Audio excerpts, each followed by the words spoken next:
Nasaan naman si Jenna ngayon, Lolo? I'm sure kasama na yung nanay niya. Kaya nga anak, nagpupursige ako para makuha ka sa lolo mo eh. Dahil ayokong maranasan mo eh. Yung naranasan ko. Hindi niyo po ba talaga kayang patawarin si Lolo? Paano ko patatawarin ang isang taong nagtangka sa buhay ko? Yung taong naglayo sa ating dalawa? Sabihin mo nga sa akin? Ha? Paano? Eh, akala ko naman nga matapang yan ni Risang yan. Hindi man pala kayang ipagtanggol yung anak mo. Dagdagan pa natin gatong sa kanya para mas lalo siya mabini. Jenna? Ikaw ba yan? Hindi ka na nadala ni Risa! Sino ka? Kailangan ka ng patahimikin para hindi mo naguluhin si Changhe at ang apo niya! Hindi ko mapapatawad ang sarili ko kapag may nangyaring masama kay Inay. Isang tao lang ang dapat niyong sisihin kapag may nangyari sa akin. Ang lolo Changhe mo. Minsan yan ang nagawang ipapatay ako. Kayang-kaya niyang gawin ulit yon. Anak, gagawin niyang lahat para lang hindi tayo magkasama.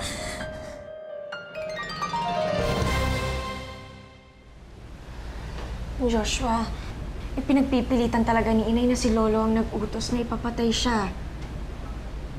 Paano ko totoo sinasabi ni Inay? Jenna, that's impossible. Kilala mo rin ang lolo mo. I'm sorry, Joshua, pero hindi ko na alam kung ano yung iisipin ko. Well, it's not that I don't believe what your mother said. Pero, mahirap talaga ang paniwalaan ng sinasabi na ni Tita Nerissa. Umaasa ko na balang araw, maayos din ang gusot na ito. Pero Joshua, lalo lang kasi lumalaki yung gulong eh. Hindi ko tuloy alam kung dapat ko na ba sabihin kay Lolo yung paratang ni Inay. Jenna, not now. Mahina pa ang health condition ni Harapuchi. Bakit ang dami ulit niyang nangyari? Pero Joshua, anong gagawin ko? We just have to wait. Wait until the shock goes away from Tita Nerissa. Until she can recover and be cleared from everything. Sana nga. Sana, Joshua.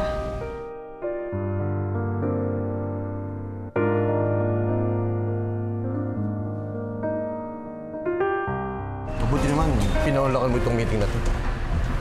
Sir, wala naman ako mawawala kung pakikinggan ko naman yung offer niya. Go ahead, the board. Medyo. Laman ng folder na to ang kontrata. Firma mo na lang ang kulang.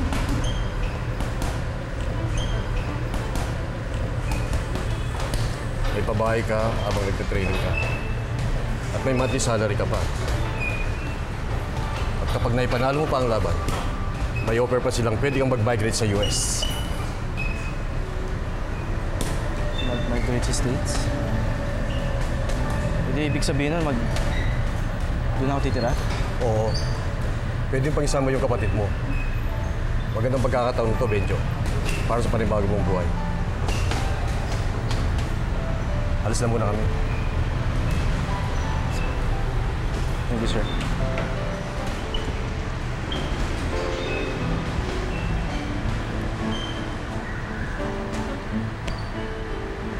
Migrate sa States? The tests are all clear. Wala namang naging damage sa nangyari sa kanya. Pwede ko nang i-discharge siya anytime. Salamat, Todo. Inay!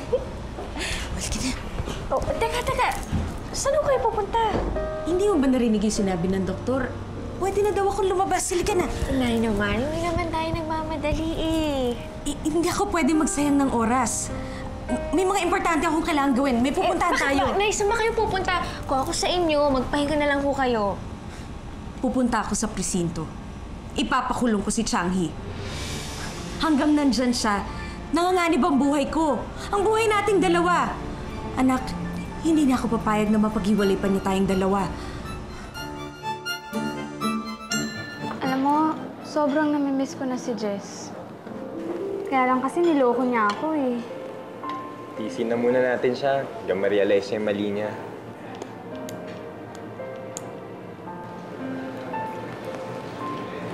Miss. Yes, sir. Ano po sadya niyo dito? Hinahanap namin si Mr. Changhe. Galing na kami sa bahay nila pero wala siya doon. Nandito ba siya? Ako si Changhi. Mr. Chang. Ano ba may paglilingkod ko? Nais ko sana namin kayo imbitahan sa presinto para sagutin ang reklamong sinampa sa inyo ni Nerissa. Anong reklamo? May nagtangkaho kasing pumatay sa kanya at kayo ang itinuturong utak sa likod nito.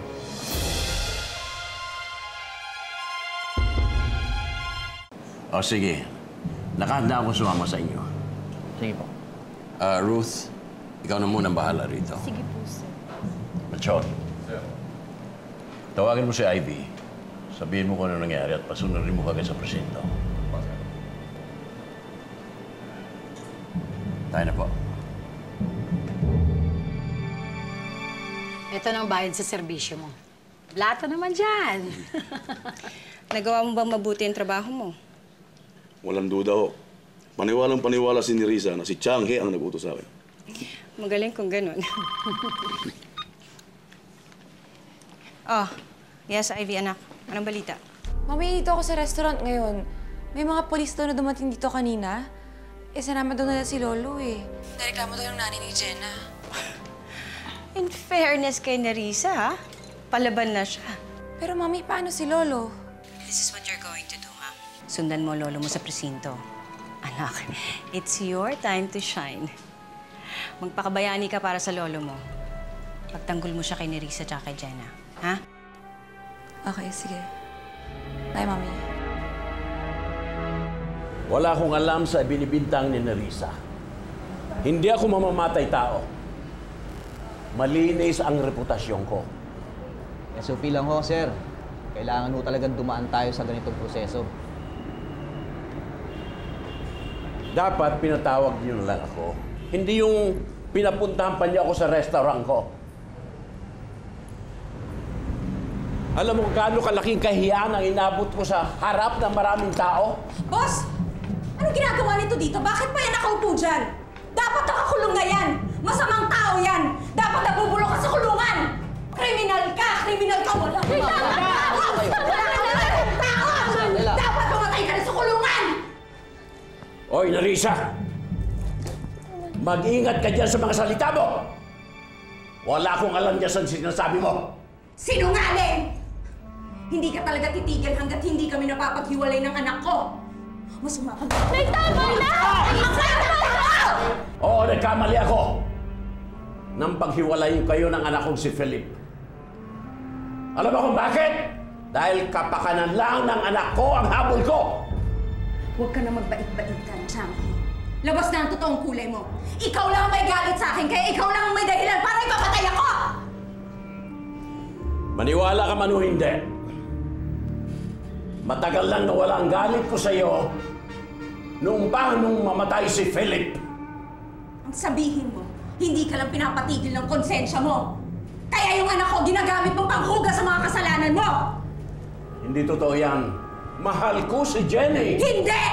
Ang mahal mo, pera mo at ikaw lang! May tama na! Tumigil na kayong dalawa! Can we try to settle this in a civilized manner? Sa pag-aaway nyo, si Jen ang nahihirapan. Jenna, Sonyo, patawarin mo sana ako. Hindi ko gustong malagay ka sa ganitong sitwasyon. Lisa, huminahon ka muna. Kawawa naman si Jenna. Pero ako ang biktima dito. Ako yung muntikan ng mamatay. Anak, maniwala ka sa akin.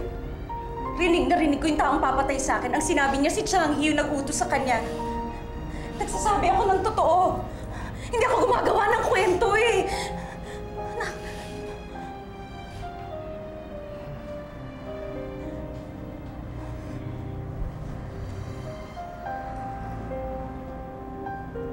Sonyo, matagal din tayo nagkasama. Alam mong, hindi ko magagawa ang ibinibintang sa akin ng nanay mo.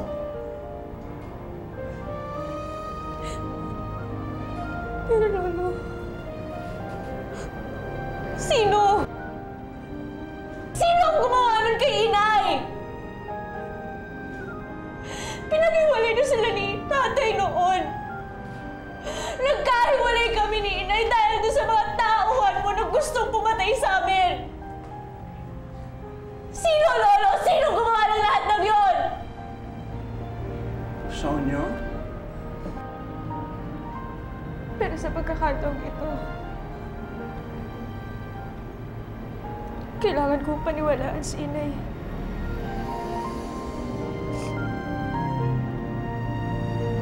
Hindi ko alam kung paano nangyari. Pero alam kong totoo ang sinasabi ni Inay.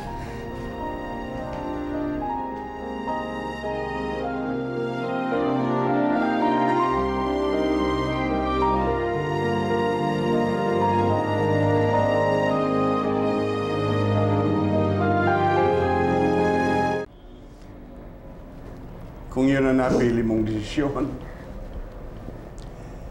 wala na akong magagawa. Baka pwede na ho nating ituloy ang pag-iimbestiga.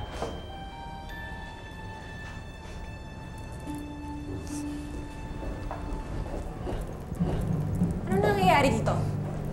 Wala kayong karapatan para hulingin ang lolo ko. Anong ebidensya niyo laban sa kanya? Inimbitahan lang namin siya para magbigay ng statement.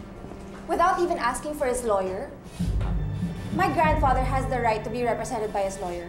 Andito si Attorney Ku. Siyang kausapin niyo. Aalis na kami ng lolo ko. At ikaw, wala kang utang na loob. Wala kang kwentang apo. After everything that Lolo has done for you, binihisang ka niya, pinag-aral kayo sa pinakamahal na culinary school. Tinaas ka niya mula sa mababa mong pinagmulan. Tapos ito ang gaganti mo? Hoy, kung ano man ang ginawa sa kanya ng lolo niya, kulang pa yon sa paninira niya sa buhay namin. Wala akong pakialam. Lolo, tara na. Hindi na dapat kayo nakikipag-usap sa mga taong walang respeto sa inyo. Sir, ma'am. Siya lang kausapin, aalis na kami. Sige, Ivy. Take Changi out. I have my lawyer. My client would like to exercise his right to legal representation. Inaaresto niyo ba? Patingin ng search warrant. Wala. I can press charges, boys. Ano itong imbita-imbitang ka? Wala nang ganyan ngayon. Now, let me see the complaint filed by your complainant. Nandiyan ba? Okay, what is my client being charged with? The nerve talaga ni Jenna at ng buwisit ng nanay na yon. Kapal na mukha nila yung polis ka? Hindi na inisip ni Jenna ang kahihiyan nyo. Ano lang iisip ng ibang tao?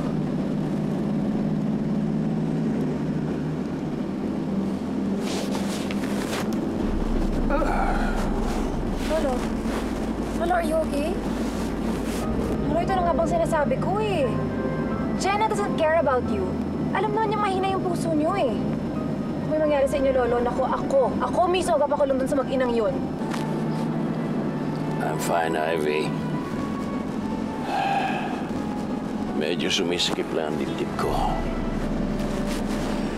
Hindi ko akalain na si Nerissa ang pipiliin ni Jenny. Nangako siya sa akin na hindi siya alis sa puder ko. Pero, ayun, iniwan pa rin ako ni Jenny.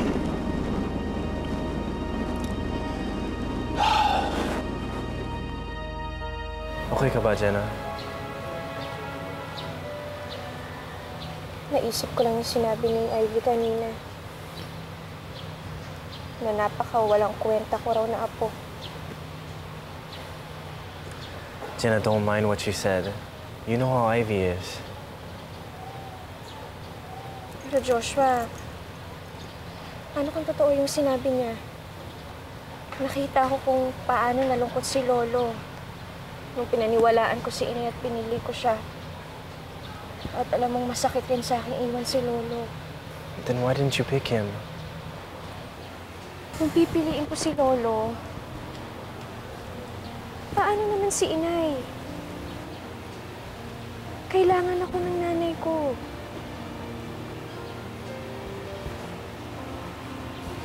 Joshua, kailangan ko ba talagang pumili sa kanila? Hindi ba pwede na pareho ko na lang silang kasama? Kung kailangan nila ako, Joshua, mas kailangan ko silang dalawa. Dahil hindi mabubuo ang pagkatao ko kung wala ang isa sa kanila, Joshua.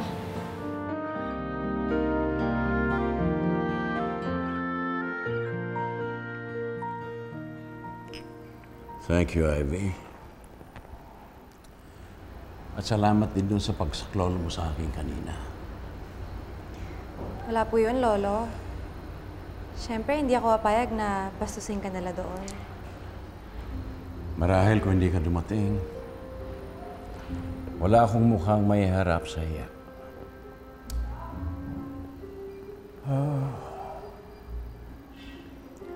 Magiging malungkot na naman ang bahay na ito. Wala na si Jenny. Nabawasan naman tayo ng isa. Lo, huwag na po kayo malungkot. Nawala man si Jenna, may nagbabalik naman sa inyo.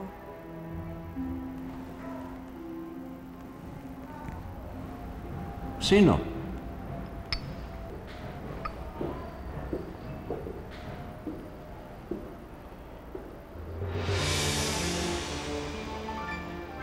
Papa? Violeta? Hindi tayo dapat pumayag na pakawalan ng mga pulis si Changhi. Kailangan niyang pagbayaran lahat ng ginawa niya sa akin. Nerissa, hindi mo ba mapapatawad si Sir Changhi? Total, nabawi mo na naman sa kanya ang anak mo eh. Kung nagdusa ka noon, sigurado ako nagdudusa din yun ngayon. At saka, buhay niya umiikot din kay Jenna. Pinagtatanggol mo ba si Changhi? Sino bang kakampi mo? Ako o siya?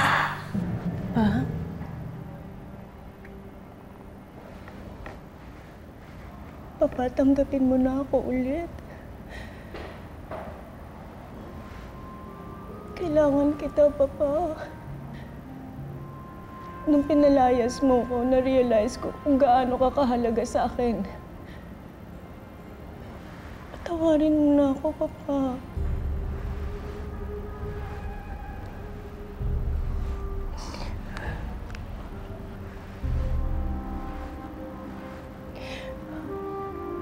My life is so miserable without you, Papa. Tinuruan lang kita ng leksyon. Mali ang ginawa mo noong kay Jenny.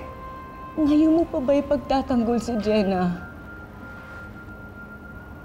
Nakita mo naman kung anong napala mo sa pagkupkup sa kanya.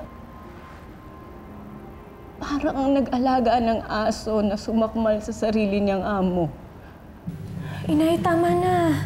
Alam niyo kasi, madali lang para sa inyo eh.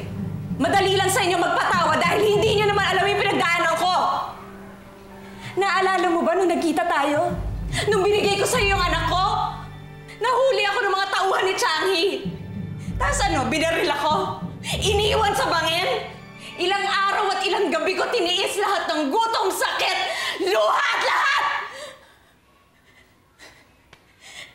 Ang tangi lang pag-asa kong makita ang anak ko. Yun lang ang naging determinasyon ko para mabuhay. Hanggang may sumaklolo sa akin. Pagkatapos nung wala na akong maalala, wala na kundi takot, pangamba, tsaka pangungulila sa anak na hindi ko na makikilala. Tapos yun, yung linooban tayo nung taong yun, nung lalaki. Lahat ng takot na yun, naramdaman ko. Lahat yun naramdaman ko ulit. Ayoko nang mabuhay sa takot. Ang gusto ko lang naman makasama yung anak ko eh.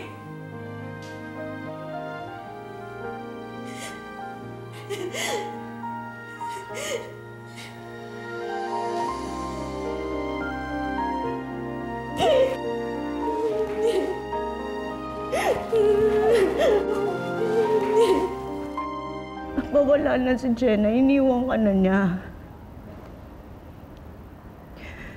Pinagpalit ka niya sa walang utang na loob rin niyang ina. Patanggapin mo na ako ulit. Tayo ang dapat na magsama-sama. Kami ni Ivy ang tunay mong kakampi. Papa, kami ang pamilya mo at hindi ka namin iiwanan kahit kailan. Sige, napabalikan niya naman si Mommy. Siguro naman I proved my worth kanina na hindi kita pababayaan.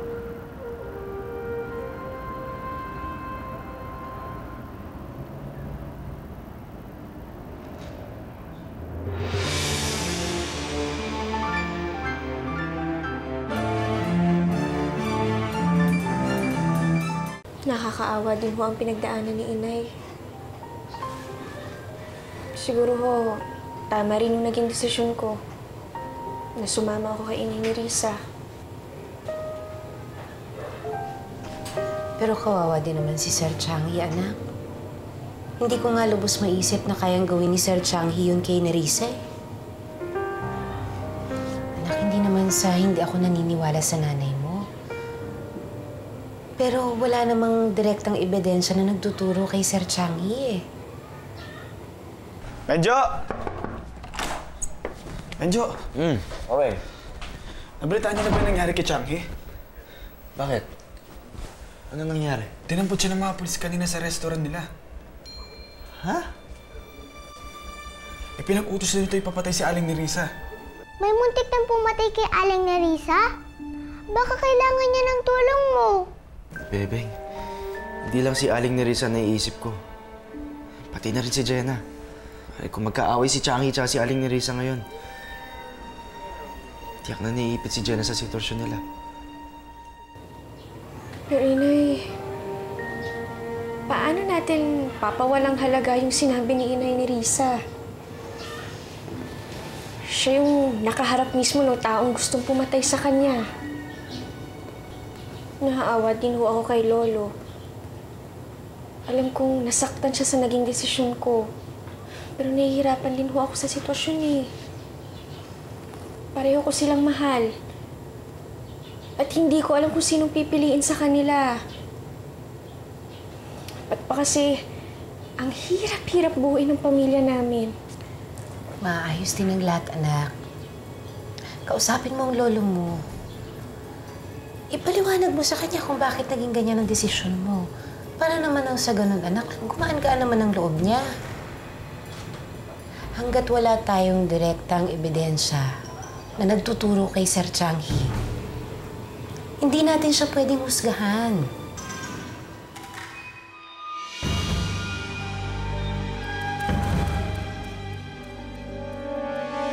I've already coordinated with the police. Naglabas na po sila ng sketch yung suspect based on my description. Wala ba tayong paraan para malinis ang pangalan ko, Joshua? Meron pa sana akong ipakikiusap sa iyo. Kahit alam kong masama ang loob mo sa apo ko, paminsan-minsan dalawin mo siya para mabalitaan mo naman ako. Ayaw ka nang makita ni Lolo. Kaya dapat sa'yo, umalis ka na dito! Umalis ka na! You know what, Papa? I have an idea. Para maturuan ng leksyon niyang si Jenna. Para magtanda. Ano yung Violeta? Siguro it's time na palitan mo na rin ang tagapagmana mo.